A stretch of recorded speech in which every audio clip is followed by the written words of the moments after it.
কনিকা শিকদার বলছি। দেখুন আমি আজকে বানাবো ছোট্ট ঝিয়া মাছ দিয়ে চচ্চড়ি। এর মধ্যে দিয়েছি আলু কুচি, টমেটো কুচি, পেঁয়াজ কুচি আর কাঁচা লঙ্কা দিয়ে নিই। এখানে একটু পাকা লঙ্কাগুলো দিয়েছি।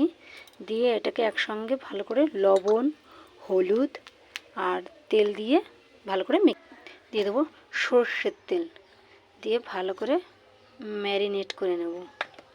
একবারে কড়াইতেই বসিয়ে দিয়েছি, কড়াইতেই মেখে নেব। দিয়ে গ্যাস ওভেনটা আর দিয়ে দেবো 2টো শুকনো লঙ্কা, আদা বাটা, পেঁয়াজ বাটা, রসুন বাটা আর দিয়ে দেবো জিরে।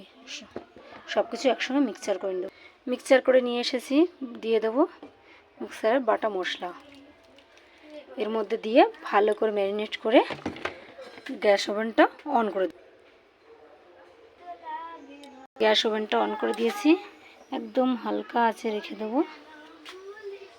হালকা আছে, একটুখানি জল দিয়ে কটাকে আমি ঢেকে দিয়েছি। এবার আধা ঘন্টা এইভাবে হালকা আছে রেখে দেবো। 10 মিনিট হয়ে গেছে, এখন একটু উল্টে দেখবো কেমন হয়েছে। দেখুন কি সুন্দর হয়েছে, আর খুব সুন্দর একটা সেন্ট বেরিয়েছে। দেখুন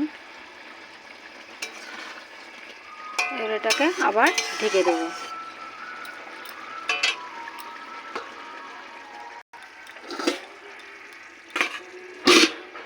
তেল ছেড়ে দিয়েছে, এই পর্যায়ে এসে আসলে ধনেপাতা কুচি দিয়ে দেবো।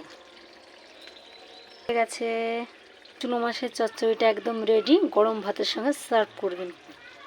সার্ভ করে দেখুন, দারুণ মজা হবে খেতে। বন্ধুরা ট্রাই করে দেখুন।